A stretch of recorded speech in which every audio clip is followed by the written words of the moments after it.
बोलिए श्री राधा वल्लभ सरकार की जय। सद्गुरुदेव भगवान की जय। ना गुरुरधिकं तत्त्वं ना गुरुरधिकं तपः ना गुरुरधिकं ज्ञानं तस्मै श्री गुरुवे नमः। प्यारे भक्तों, नित्य प्रति भगवान के पावन सत्संग में आजकल आप वेदांत की विचार जिसे कहते हैं वेदांत विचार और उपनिषद के पावन जो सूत्र हैं उनके बारे में श्रवण कर रहे हैं। इसी मध्य में प्यारे भक्तों, आज का जो विषय है वो संसार का परम सत्य क्या है, परिवर्तन या अनित्यता। प्यारे भक्तों, जैसे कि आप लोगों ने सुना होगा, श्रवण किया होगा, सब लोग जानते भी हैं, कई बार सुना भी है, पर इसको हमको दिल में उतारना है। और जीवन का सबसे बड़ा परम सत्य है, भगवान श्री कृष्ण ने युधिष्ठिर जी को पूछा था महाभारत में कि जीवन का सत्य क्या है। तो युधिष्ठिर जी ने कहा था, हे कन्हैया, जीवन का जो परम सत्य है, परम सत्य है मृत्यु। लेकिन प्यारे भक्तों, इसके साथ में और एक शब्द आज मैंने जोड़ा है, परिवर्तन। परिवर्तन एक नियम है, शीलता है। इसे दूसरे शब्दों में संसार की अनित्यता भी कह सकते हैं। इस जीवन की यात्रा में होने वाले जितने भी ऐश्वर्य हैं, धन संपत्ति, सत्ता, रूप, प्रभुता, स्वास्थ्य, कभी भी किसी के जीवन में स्थिर नहीं रहता। यह समय अनुसार सभी का क्षीण होता रहता है, ये निश्चित है। देखिए, जो आज है वो कल नहीं रहेगा। जो आज दुख है तो सुख में आएगा, और सुख है तो दुख आएगा। ऐसे ही बाल्यावस्था है तो युवावस्था आएगी, और युवावस्था है तो वृद्धावस्था भी आएगी। ये परिवर्तनशील भी है ये जीवन। जीवन का परम सत्य तो मृत्यु है, लेकिन ये जीवन परिवर्तन है, अनित्यता, ये भी इसका एक सूत्र है। ऐसा भी समय के लिए आप कह सकते हैं। प्यारे भक्तों, हर क्षण, हर एक मिनट जो जीवन का जा रहा है ये वापस नहीं आएगा। जो अभी है वो कल नहीं रहेगा। ये परिवर्तनशील जीवन है और इसका क्षीण होना ये निश्चित है। संसार में जो भी दृश्य, जो भी रूप हमें दिखाई दे रहा है ना, वह सब अनित्य की श्रेणी में आता है। ये सब परिवर्तनशील है, एक सा कुछ नहीं रहने वाला। कितने बड़े बड़े राजा हुए, कितने चले गए। अच्छा किया, धर्म कार्य किया तो वो आज भी जीवित है, और गलत कार्य किया तो उनको कोई नहीं पूछता। इसलिए जीवन में ये जरूरी है। देखो, लोग कहते हैं ना कि ये बंदा अमर हो गया। जीवन में ऐसा कुछ करो कि आप कभी मरे ही नहीं, सदा अमर रहें। तो ये जो सत्संग हम श्रवण कर रहे हैं, सत्य का, परिवर्तनशीलता का, इसको हमें अपने जीवन में उतारना है।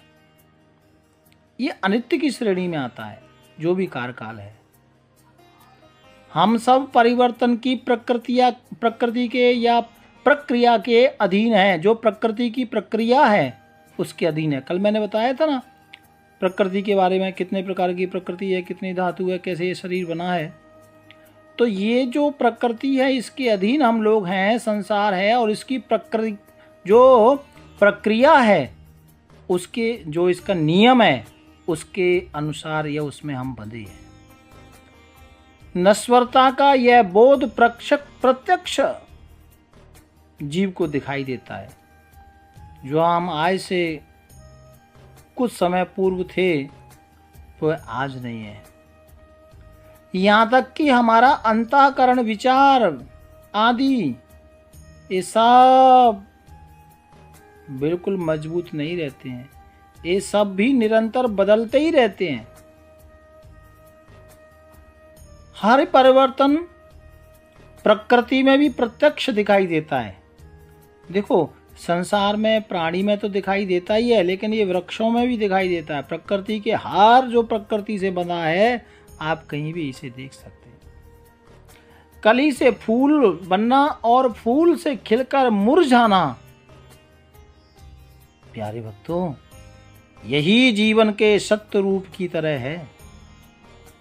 मनुष्य को जीवन में प्राप्त उपलब्धियों का उत्सव अवश्य मनाना चाहिए, खुशियों का उत्सव अवश्य मनाना चाहिए, लेकिन यह भी सदैव स्मरण रखना चाहिए कि यहाँ जो कुछ भी मिला है वो सदा सदा रहने वाला नहीं है, सदा सदा नहीं रहेगा। क्योंकि ये कालचक्र अपने नियम के अनुसार घूमता ही रहता है। इसलिए एक मन में विचार सदा सदा रखना है, और वो विचार है भगवान की याद। प्रभु से, जो भगवान ने हमें जीवन दिया है, तो उस जीवन में प्रभु कृपा से पद, धन, संपत्ति, प्रतिष्ठा, रूप, बल, यौवन आदि आदि मिल भी रहा है और मिल भी जाए तो उसका अभिमान नहीं करना चाहिए। क्योंकि एक दिन सब कालातीत हो जाते हैं, सब ये कुछ नजर आएगा नहीं। इस सत्यता को सदैव अपने पास रखें। जीवन का मूल मंत्र ही है, एक ही है, और वो सदैव सभ्यता रखना, सभ्यता, सुशीलता, और किसी भी परिस्थिति में विचलित नहीं होना। कई बार बहुत दुख आता है ना, तो हम लोग विचलित हो जाते हैं। देखो, सुख आता है ना, तो भी तो हम जीवन जीते हैं और खुशी से जीते हैं। तो ये जो दुख है ना, ये भी सुख दुख, ये सब मानव जीवन की छाया है भैया। ये सब साथ चलती हैं, बस यही हमें समझना है, उसमें हमें विचलित नहीं होना है। सदैव सावधान रहें कि किसी के साथ, ये बहुत बड़ी बात बोल रहा हूं, किसी के साथ बहुत अधिक आसक्ति ना हो जाए। क्योंकि आसक्ति बहुत होने से फिर हम आध्यात्म के इस रास्ते पर आगे नहीं बढ़ सकते। क्योंकि हमारा मन आसक्त से भर जाएगा, उसी में डूब जाएगा और आगे जाने नहीं देगा। इसलिए बहुत ज्यादा आसक्ति नहीं रखनी चाहिए। इस तरह से अनित्यता का बोध बार बार जीवन में दोहराने से हमारी सुप्त चेतना जागृत अवस्था में रहेगी। ये जो कुछ भी है, किसी भी कार्य से आप जोड़ें और उसको सदैव याद रखें, चेतना को जागृत रखें, और जब हम समर्पण का भाव जब मन में लाएंगे भक्ति के साथ में, तो चेतना अवश्य जागृत रहेगी। और जो मनुष्य जागृत होकर जीते हैं, उनका जीवन तनाव, अवसाद एवं अभाव से ग्रस्त नहीं होता। यही समझदारी है। एक सुखद एवं सार्थक जीवन का यही आधार भी है भक्तों। वेदांत हमेशा हमें बार बार साधक को सावधान करता रहता है कि क्या शास्त्रीय निषेध है, क्या नहीं करना है, श्रद्धालुओं के लिए क्या नहीं है, बल्कि अश्रद्धालुओं के लिए स्वर्ग के यज्ञ याज्ञिक साधनों का वर्णन, श्रद्धालु अधिकारी के लिए तथा नरक के दुर्गम तथा अधर्म वर्णन अश्रद्धालु के अधिकारी के लिए नहीं है।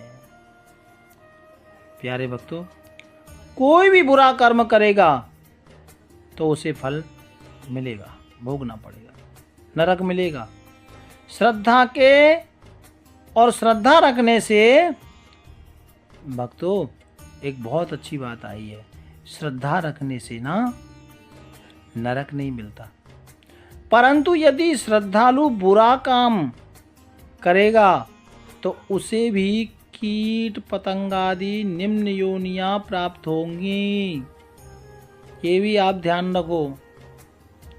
ऐसा वेद शास्त्र का प्रतिपादन है, जो कानून नहीं मानेगा उसे सजा मिलती है या मिलेगी, और जो कानून मानता है उसे पुरस्कार भी मिलता है।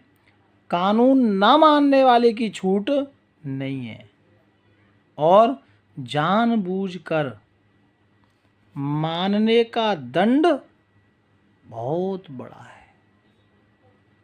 इसलिए इस पर हमें विचार करना है। भाव प्यार से राधे राधे राधे राधे। राधा